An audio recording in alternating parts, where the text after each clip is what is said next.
Danes v Pomurskem dnevniku. Sovražni govor in nasilje na spletu. Policija proti vzpostavitvi azilnega doma.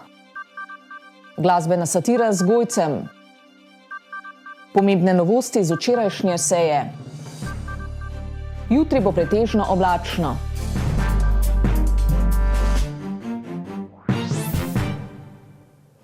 Spoštovane gledalke, cenjeni gledalci, lepo pozdravljeni.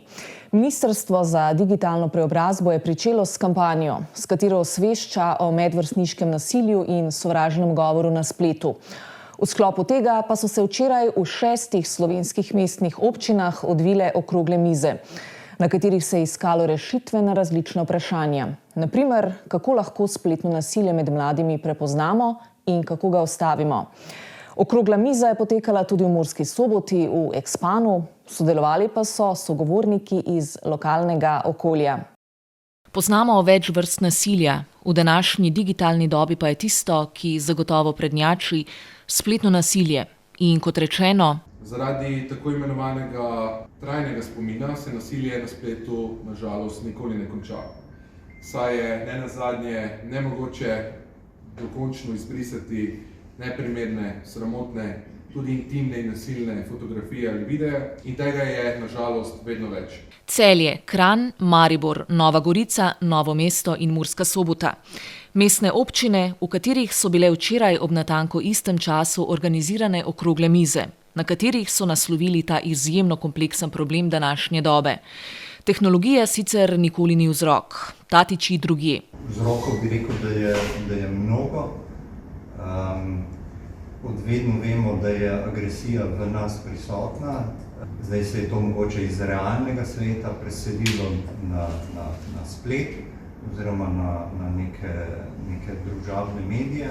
Meni se zdi, da je predvsem nasplošno v družbi zelo veliko ene agresije, ki ni kontrolirana oziroma ni sankcionirana. S kampanjo pa skušajo mlade, učitelje in starše obveščati o varnem in odgovornem vedenju na spletu, obenem pa jih seznaniti, kako se odzvati v primeru spletnega nasilja.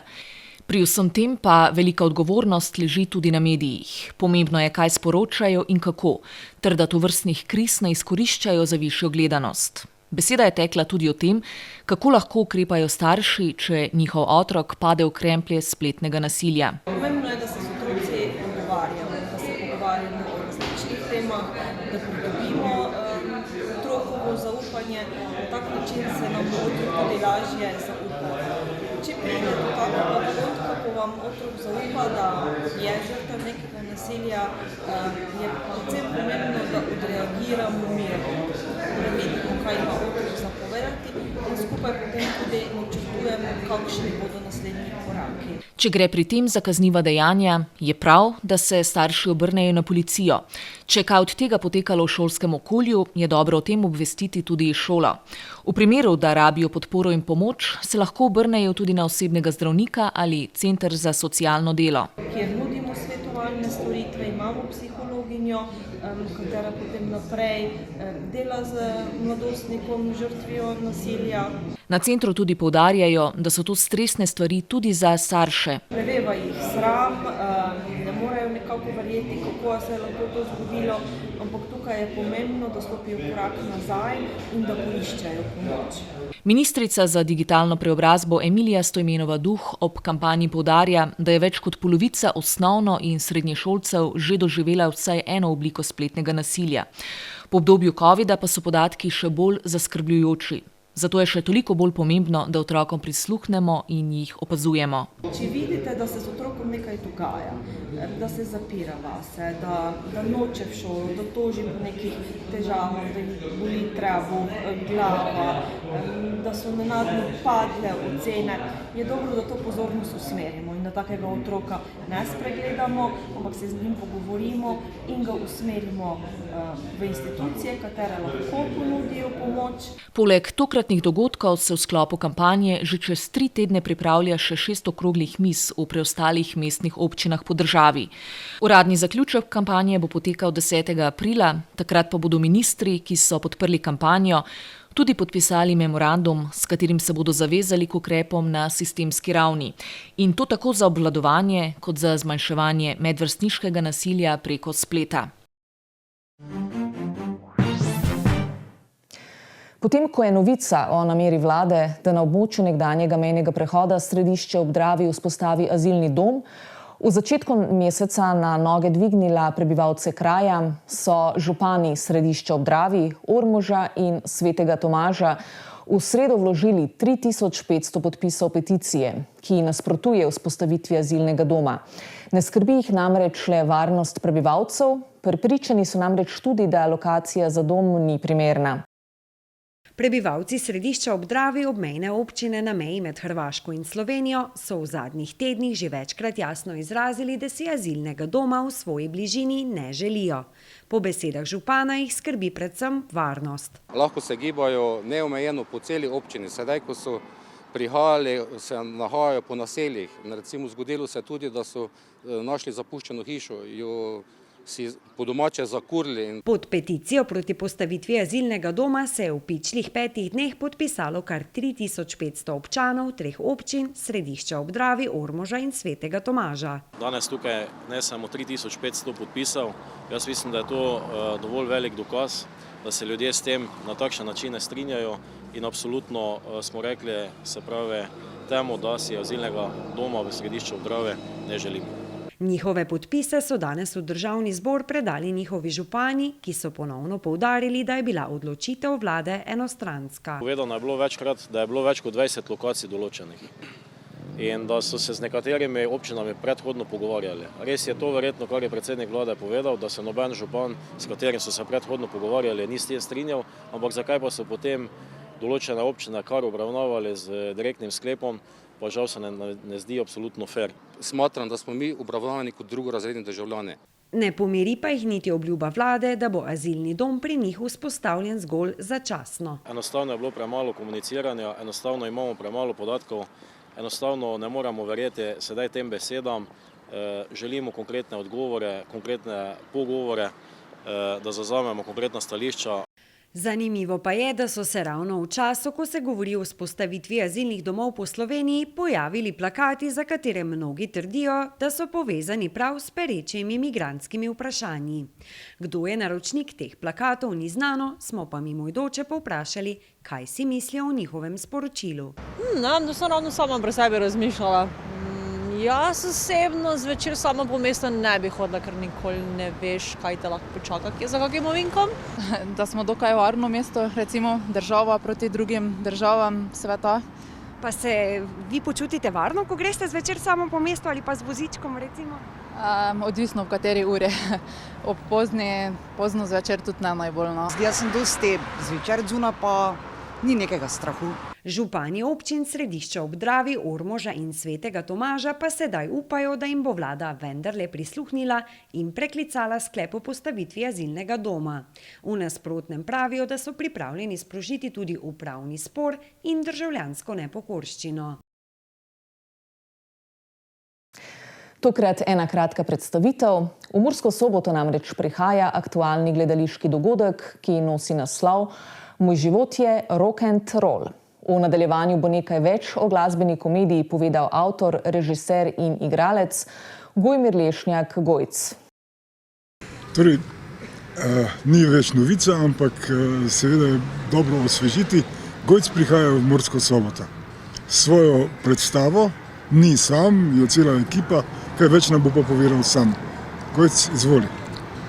Ja, torej, res nam je v veliko veselje, da prihajamo končno s predstavo Moj život je rock and roll, glasbena komedija, satira, močna satira, na tale oder, ki je meni zelo ljub, moram reči, in sem tudi nastanek tega gledališča spremljal od samega začetka, skratka gledališče Park. 5. aprila ob 19. zvečer se bo zgodila ta prigoda, bom rekel, in sicer 4-članskim ansamblom z Jašo Jamnikom in pa menoj. Dobro, ti poješ, Jaša je soscenarist. Ja. Kakšna vloga je njegova sicer? Njegovo pravzaprav glavno vlogo nosi prav Jaša Jamnik, zato ker povezuje oziroma moti ves čas ta nastop. Skupina The Doctors, ki jo sestavljajo izjemen virtuoz na vseh mogočih brenkalih Robert Pikl, sicer bolj poznan kot vodja skupine Manuš, Miran Juvan, ki je glasbeni vodja, aranžer in pianist v predstavi in seveda tudi igralski sodelavec. Potem sta pa dva prekaljena glasbenika, Peter Ogrinc in Jože Havko na bobnih in na bas kitari. Jedro predstave, za moj okus, so pa te intervencije Jaše Jamnika, ki nastopa v različnih vlogah. Drugače pa songi, ki jih ti prepevaš. Tako. A ti znaš pet? Ne vem, to pa ne. Jaz svetujem, da pridejo ljudje preveriti, a je to ali ni. Zdaj drugo vprašanje, ki ga še imam, ko si imel te kuharske šove, a se da pojesti tisto, kar ti skuhaš? Iskreno ti bom povedal. Jaz mislim, da smo en redkih kuharskih šovov, kjer smo 95% hrane, ki sem jo skuhal, pojedli za malco. A to je bilo kot kazen na koncu. Bravo, ja. Dobro, torej še enkrat. Ampak res, veš, ker ti imaš na teh kuharskih oddajah, imaš back-up, pa tam zadnje nekaj pripravljajo, pa tako naprej in tistega se nikoli ne je. Ja. Ker je vse na pol surovo, pa tako pa itak se mudi, pa to. Ne, pri nas smo pa zares kuhali. Dobro, zdaj še enkrat povejva, da pridete 5. aprila. 5. april. Kateri dan je to? 5. april, zdaj sem me pa najdel. Kaj, četrtek? Možno, ne vem. Dobro, lahko preverva. Evo, 5. april je pa sledeči dan. 5. april, to moramo prav aprilja, to je petek. Petek, da. 5. april je petek ob 19. uri, kompletna zasedba The Doctors. Zakaj The Doctors? Bojo razumeli vsi, ki bojo prišli na predstavo. Ja, in tudi naslov je tak dvoumen malo, ker život je v... Ni život, je život. Vem, ja, če sam bereš, vidiš život, ti pa zmeraj poudariš moj život, to je moje telo. Moje telo je vedno bolj postaja rock and roll. Ja, se lahko priznava kot penzionista, da je temu tako. Koliko časa si penzionist že? 20 dni. 20 dni? Ja. Takrat bom pa že en mesec in 5 dni bom že. In to je prvi moj nastop kot upokojenec v tej predstavi. Prišlo počasi, za ta bo to, da spravi se v penzijo, ne pa da mladim kruh odžiraš. Ja. Bravo.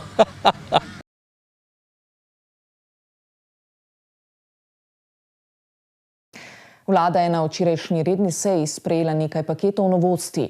In to na primer s področji različnih pravic za državljane ter obnovljivih virov energije. Vlada se močno usmerja k področju obnovljivih virov energije, sploh sončni energiji.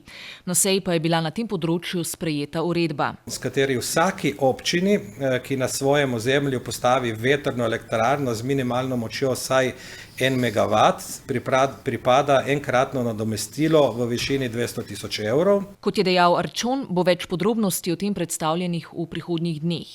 Cilj, da se poveča delež energije iz obnovljivih virov, pa ostaja prioriteta te vlade. In želimo tudi spodbuditi na ta način občine, da v soglasju seveda tudi s prebivalci, kar je ključno, najdejo primerne lokacije za umeščanje vetrnih elektrarn. Sprejeta je bila tudi uredba o upravnem poslovanju, ki bo pripomogla k poenotenju urnikov na upravnih enotah, s tem pa k boljši organizaciji dela. Veliko pozornosti na seji pa je dobilo zdravstvo, ki je v samem vrhu prioritet te vlade, kot poudarjajo predstavniki. Sprejete so bile spremembe zakona o zdravniški službi, s katerimi sistematično urejajo določila o upravljanju zdravstvenih storitev med stavko. Temeljna vsebina te novele je, da določa minimum delovnega procesa zdravnikov, ki ga je treba zagotavljati v času stavke. Z zakonom želi vlada zagotoviti stabilno delovanje zdravstvenega sistema, da ljudem v času stavke ne bi bila povzročena škoda. Vlada pa je sprejela tudi izhodišča za pripravo tako imenovane pravice do pozabe, ki bo ljudem omogočala, da jim po ozdravitvi zaradi raka ne bo več treba dajati informacij o svoji pretekli bolezni, kadar bodo želeli skleniti neko zavarovanje, kreditno, finančno, zavarovalno, recimo življenjsko zavarovanje. posamezniki, ki so preboleli to bolezen, torej otroci, mladostniki in mlajši odrasli, bodo imeli po sprejemu tega zakona do zavarovalniških in kreditnih produktov, na primer za sklenitev stanovanjskega kredita ali življenjskega zavarovanja, enak dostop kot vsi ostali.